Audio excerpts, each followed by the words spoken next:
کبھی وہ سوز میں ہے کبھی ساز، یہ کائنات کا سوز و ساز غالب نے کہا یہ سب کچھ کربلا کی وجہ سے، اور یہ وہی امام ہے کہ جس نے بتایا کائنات کو کہ چاند ہو محرم کا، اس لیے میں نے سیاہ لباس پہنا۔ مدینے والوں تمہیں پتا ہے یہ وہ مہینہ ہے جس میں ہمارے گھر کو لوٹا گیا، جس میں ہمارے گھر کی عورتوں کو بے پردہ کیا گیا، یہ وہی مہینہ ہے جس میں ہمارے گھر کی بیویوں کو صحرا میں دوڑایا گیا، ننگے پیر کاٹوں پہ چلایا گیا۔ آؤ آؤ اور مجھے تعزیت ادا کرو۔ چاند رات کو گھر کے دروازے پہ کھڑے ہو کر رونا شروع کرتے اور کہتے آؤ ہمارے گھر میں مجلس ہونے جا رہی ہے۔ امام رضا نے مجلس کا انداز کائنات کو سکھا دیا۔ اور کون سا وہ شاعر تھا؟ مرثیہ خان تھا، جس کی خواہش یہ نہ ہو کہ ہم جائیں اور امام کے دربار میں امام حسین کا مرثیہ پڑھیں۔ اپنے گاؤں سے آتا تھا دیبل خزائی، ایک ہی اس کی بیٹی تھی اور وہ نابینا تھی، چلنے لگتا تو بیٹی رخصت کرتی۔ اس دفعہ چلنے لگا محرم سے پہلے تو بیٹی نے کہا جا رہے ہیں آپ مرثیہ پڑھنے امام کے پاس، امام حسین کا مرثیہ پڑھنے۔ ارے آپ کیا جاتے ہو، کچھ دیتے تو ہے نہیں امام آپ کو، آپ ہمیشہ خالی ہاتھ آ جاتے ہو۔ تو بیٹی سے کہا ایسی بات نہ کر، انہیں ہر بات کی خبر ہو جاتی ہے، ان کے دربار میں شکوہ نہیں کرتے، شکوہ نہیں کرنا چاہیے۔ ارے ان سے ہم جو مانگیں وہ کائنات کی دولت دے دیں، یہ تو کیا کہتی ہے؟ بس مرثیہ پڑھ کے جو اترا منبر سے تو کھڑے ہوئے امام اور کہا دیوبند آ ذرا میرے گلے سے لپٹ جا۔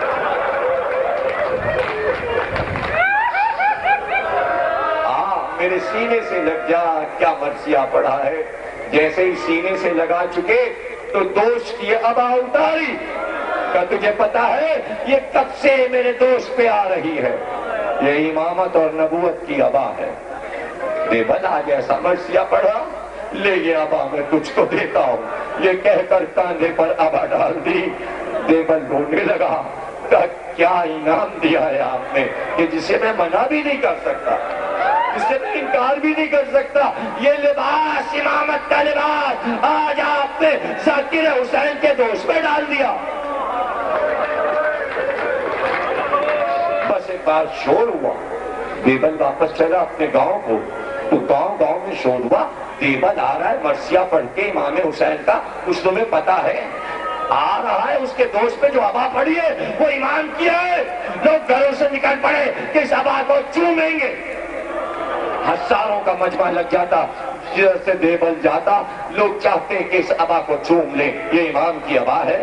اس کے ٹکڑے ٹکڑے ہو گئے، ہر ایک اس ابا کا ٹکڑا ٹکڑا لے گیا، لیکن جب گھر پہنچا تو اس ابا کا اتنا ٹکڑا بچا تھا کہ جو اس کی مٹھی میں رہ گیا تھا۔ گھر کا دروازہ کھولا اور آواز دی بیٹی میں نے کہا تھا شکوہ نہ کرنا، مجھے پتا ہے اپنے دوست کی ابا دے دی، مگر لوگ تبرک سمجھ کے لے گئے، چل لیا ایک ٹکڑا بچا ہے۔ جیسے ہی بیٹی آئی وہ ٹکڑا اٹھا کے اس کے چہرے پہ رکھ دیا، جیسے ہی ٹکڑا آنکھ میں پڑا کہ بابا مجھے دکھائی دے رہا، میں دیکھ سکتی ہوں، دیکھ آنکھوں کی روشنی واپس کر دی، اب کیا چاہیے تجھے؟ تو دولت نہیں چاہیے آقا، یہ آپ کے غلام حاضر ہیں، آپ کے تابوت کی شبی اٹھانے کے لیے کچھ نہیں چاہیے، بس انہیں صحت عطا کر، اگر کسی کو کوئی بیماری ہو تو اس کو دور فرما دے۔ جو بیمار ہیں سب نے مجھ سے کہا، جن جن میں دعا کے لیے کہا ہے ان سب کو نام بنام میں اس تابوت میں گروی کرتا ہوں۔ میں ایک ایک کے لیے نام لے کے دعا نہیں کرا سکتا، لیکن جن کے نام میرے دل میں محفوظ ہیں، میرے بھائی مجھے معاف کریں کہ میں سب کے نام نہیں لے سکتے، لیکن ابھی تابوت آئے گا چند لمحوں کے بعد، میں نے سب کو امام رضا کو دیا، میں نے ان کی ضمانت میں دیا۔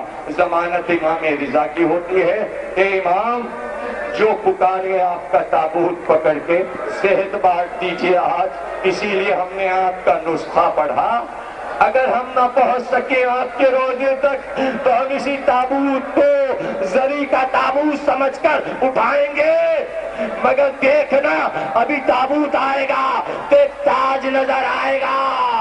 ارے یہ تاج، یہ زیارت میں کہتے اے شاہ عرب، اے شاہ عجم، یہ عرب اور عجم کا بادشاہ ہے جس کا تابوت آ رہا ہے، جس کا تابوت آ رہا ہے۔ تقریر ختم ہو گئی، امام کے سر پہ ولی عہدی عجم اور عرب کی شاہی کا تاج۔ آپ جب زری پہ جاؤ گے ایران میں تو سونے کا جواہرات سے مرصع تاج امام رضا کے تابوت پہ رکھا ہے۔ یہ تاج اسی کی شبیہ ہے۔ بس میں کیا پڑھوں، میرا موضوع تمہیں یاد ہے، میں تقریر ختم کرنا چاہتا ہوں اپنے موضوع پر، اگر تم میرا ساتھ دے دو۔ جب علی کے سر پہ امامہ باندھ چکے تو لوگوں نے پوچھا کہ آپ نے خندق کی لڑائی میں اپنا امامہ کیوں سر پہ باندھ دیا علی کو؟ تو رسول نے کہا تمہیں نہیں معلوم، ہم عربوں کا تاج یہ امامہ ہے، ہم اس امامے سے پہچانے جاتے ہیں، یہ نبوت کا تاج ہے، یہ امامت کا تاج ہے۔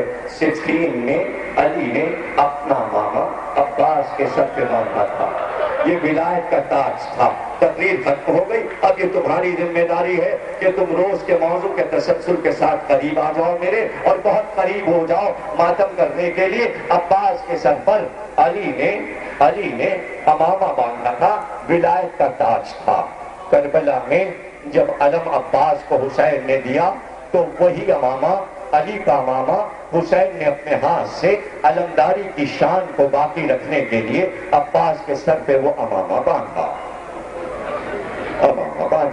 نجف میں جا کے مجلس پڑھ رہا تھا، پڑھتے پڑھتے اس نے یہ کہا کہ عباس کی شہادت فراق پر ہوئی، اور تقریر ختم کر دی۔ رات کو عباس خواب میں آئے کہ تو نے میرا پورا حال نہیں پڑھا۔ ذاکر نے کہا جو مسائل ہم نے سنے ہیں آپ کے اتنے تو پڑھ دیے۔ کہا بھائی جتنے مسائل تو پڑھتا ہے اس سے زیادہ مسائل میں ہیں، آج مجھ سے سن لے۔ خواب میں آ کے ذاکر کو نجف میں عباس بتا رہے کہ سن لے۔ یہاں پہ تقریر ختم کر دی کہ میں گھوڑے میں گر گیا۔ سن کے کیا ہوا، عباس خود بیان کر رہے ہیں، اور تقریر ختم ہو جائے گی، امام رضا کی شہادت پہ تقریر کو ختم کروں گا۔ ایک بار عباس نے کہا سن، میں مشق بھر کے فرات سے چلا۔ عباس خود بیان کر رہے ہیں، ذاکر کو بیچ سے ہٹا دو۔ حضرت عباس اپنی شہادت خود آ کے بیان کر رہے ہیں اور عالم وقت سے بتا رہے ہیں، میں مشق بھر کے چلا۔ جب میں مشق بھر کے چلا تو میرا داہنا ہاتھ پہلے کٹا، پھر بایاں ہاتھ کٹا، لیکن میں نے یہ دیکھا کہ میرے ہاتھوں کے کٹنے سے کہیں ایسا نہ ہو کہ میری مشق تیروں سے چھٹ جائے، اس لیے بار بار میں یہ کرتا تھا کہ میں جھکتا تھا، میں مشق کے میں بار تاکہ جو تیر آ رہے وہ مشق پہ نہ لگے۔ ایک بار میں مشق کو بچا رہا تھا کہ ہرملا نے جو تیر پھینکا وہ میری سیدھی آنکھ میں گیا، میری سیدھی آنکھ میں وہ تیر گیا۔ ماتم کا وقت ہے، ماتم کا وقت ہے، دو ہی جملے کہوں گا اور تقریر ختم ہو جائے گی، رو لو۔ موضوع ہے ذکر عباس۔ عباس کہتے ہیں سیدھی آنکھ میں تیر گیا اور اندر تک بے وست ہوا۔ میں نے یاد ہے امامہ تاج ہے، تابوت پہ تاج ہے۔ عباس کہتے ہیں ایک بار میں نے اپنے سر کو جھٹکنا شروع کیا تاکہ تیر نکلے، میں سر کو جھٹکنے، ایک بار میرا امامہ گرا، میں سر برہنہ ہو گیا۔ لیکن جب تیر نہ نکلا تو میں نے یہ کیا کہ میں جھک کر دونوں گھٹنوں کے بیچ میں تیر کو رکھ کر جب تیر کو دباؤں اور سر کو کھینچوں تو تیر نکل جائے تاکہ مشق کو بچاؤں. جیسے ہی میں نے تیر کو گھٹنے کے بیچ میں رکھ کر چاہا اور سر کو جھکایا، ایک ظالم نے گوز میرے سر پہ مارا. میرا سر پاس ہو گیا، میرا سر ٹکڑے ہو گیا. عباس، تمہارا جنازہ اور امام رضا کا جنازہ پہلے ماتم کر رہی تھی، ہائے امام رضا، مگر زینب